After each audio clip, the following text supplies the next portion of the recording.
والله وبالله تلا لسكغا ما دبهراي warkaas waa la iskaga dab iimaanaya ninkii dhabarka ka toogtana ballan waxay ugu taana dhabarka laga toogto haday u malaynayaan baabajeen oo sandaleen waa nin 3 iyo 9 sabdi iyo far culus la iskaga ma dabhara waa nin habarceena wallahi وبالله تلا in la iskaga dabhareenin السلام عليكم واني سلام أصحابتا أنا هرت واتقانين كل حسب بابجيا هاي أنا هرت هير سوشيال ميديا ميه maxay heeto wanacbahay hadalka badan isku ma fiicnin horta maanta ay garaal noqonaysiin ana yara hadal miihi horta waxaan soo galay aniga laba dhibaato ninkayga xalay dhibaato loo geystay maxay ahayd horta baabajay dad oo leeyahay taas horta mid la iskaga haraayana ma aha dhibka xalay loo geystay horta mid rag ay u taalo oo dad ay u taalo waaye laba waaye aniga labada aan ka hadlaayo waxa waaye horta labo baabajay waxa lagu haysto waa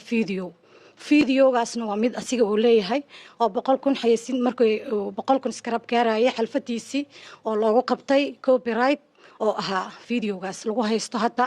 marka Soomaalida qofka bini'aadankana adoon aniga uma ogol inuu ka hadlo baabajay waa aabo naafa oo maxay ahayd oo shaqeysta afkiisa xoogiisa Ilaahay galshay waxyaalaha qaarna inuu ka hadlo ma jecli maxaa lahaa waxa bini'aadan waaye qalad uu gali karaa ma gafa waa Ilaah qofku uu ka fikiraa waxna uu ka dhici karaa ma gafaay ma dhahay qaladna ma galaayo ma dhahay qalad horta uu galaa laakiinse maxay ahayd bini'aadanka in liska waxa ahayn horta maalin kasta laga dhigo ma fiicno waxyaalaha qaar maalin kasta uu ka hadli karaa qof kasta soo qabsada uu ka hadli karaa laakiin waxyaalaha qaar inuu ka hadlo aan diyaar u miihi marka anigana ma jecli heer buuqna miihi buuqa waa necbahay marka ani hadda waxaan soo gal waa laba mid horta tan baabajay tiiso waa gooni dhibaatada xal loo geystay waa run waa loo geystay sax waaye soo gurigiisa shaqadiisa ka soo baxay aan loogu geystay gurigiisa hortiisa waliba asiga iyo wiilka walaalkiisa saaxiibkiisa loogu geystay taas waa run sax wax run waa wax been ma aha midaas horta waxa waaye taas waa mid rag u taalo oo maxay ahayd dadna leh taas laga hadli doono oo dibna looga haysto mid aan ka hadlaayo waa waxa waaye arinta oo fiidiyowga lagu haysto baabajay oo dadka in lagu tuso la rabo aniga horta dadka aniga maxay wax kasta waa la socdaa oo maxay ahayd xaalad kastana waa la socdaa baabajay YouTube-ka wiila u haayay wiilka u haayayna dhowr fiidiyo copyright looga qabtay xayeysiinta 3 bilood laga ka maqneed baabajay shalay markuu wax haystay waa laga daba urtay maanta marka xayeysiinta laga xirtay oo maxay ahayd meeshii kaliya oo ilmihiisa ka biilan jiray oo ka shaqeysan jiray oo u ordi jiray waxay ahayd YouTube-kii xayeysiinta marka laga xiray 3 bilood ee ka xirneed oo maxay lacagna ay ugu soo dhicin shalay marka gurigiisa wax lagu wada duubanayo oo wax haystay waa la wada rabay maanta markii oo xayeysiintii laga xiray oo lacagta ay u soo dhicin horta dadka waa marna waa la bartaa marna waxa waaye maxay heeto laakiin shalay baabajay horta dad dhaxa uu bartay shal markii wax laanta ku dhacday oo laga kala tagay qaar ka tageen horta alxamdulillah taas wuu ka soo gudbay baabajay YouTube-kiisa wuu ka furtay xayeysiinta qof kale u dhiibtay markuu u dhiibtay xayeysiintiisa way u soo noqotay alxamdulillah hadda sidii hore manihin bishan alxamdulillah haddana ilaahay qof horta nooma baahinin shalayna waa soo moodnay maantana waa moodayna taas mid waa sa iiga fura kataa baabajay dhibka xali loo geystay waxa waaye sa aniga iiga fura kataa YouTube-ka oo ugu xira kataa qof kale waa taas waaye baabajay wax loo dhibaateeyay waa taas Soomaaliya hadalka kala qaada waxaan baranki ma aha dibna maxay ahayd oo maxay ahayd kale tan ma jiro baabajay dhibka xalay loo geystay waxa waa YouTube-ka iga furatay oo qof kale u xiratay waa ma fahamtay aniga wax kasto waa la socday waxyaalaha qaar ana dhahay ka hadlin habeen horeeto fiidiyoga marka arkay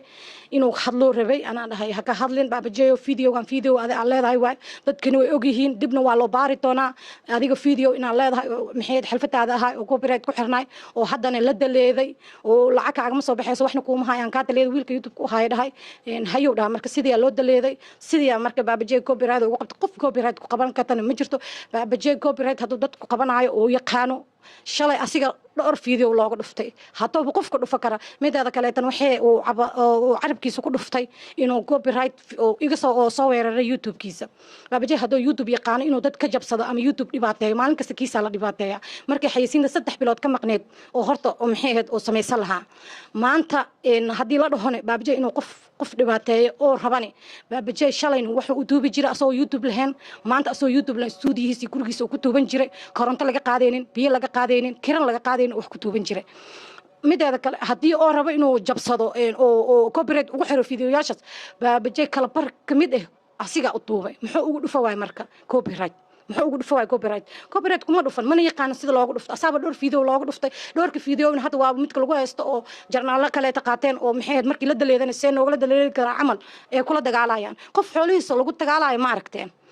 taas Soomaaliya horta dhinkaan iga rabnaa videogaasna dib waa raadi ka tiin baabajay xalfadiisa koowaad oo 100,000 waaye copyright-kan wuu ku xirnaa waa lagu qabtay mar hore loo qabtay asna lacag ma baka helaynin uu iskaga jiray mana iska bixin lacag hadda markii uu xayeysiinta ka badashay oo meel kale oo YouTube-ka ku xirtay markaas oo maxay loo sheegay like videoyaashaas copyright kaaga xiran waxna lacag kaaga ma soo baxayaano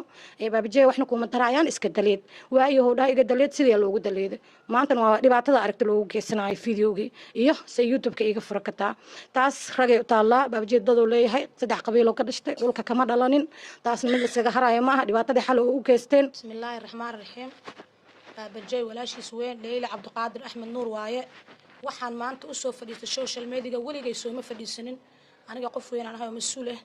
walaalkay Axmed Cabdiqaadir Axmed Nuur ku magac dheer baabajay dad uu leeyahay asagoo ilmihiisa iyo gurigiisa wixiisa ku wato qashinkan asaga wato xal lagu dhibaateeyay xaafadiisi dhaxdiisi waxaan rabaa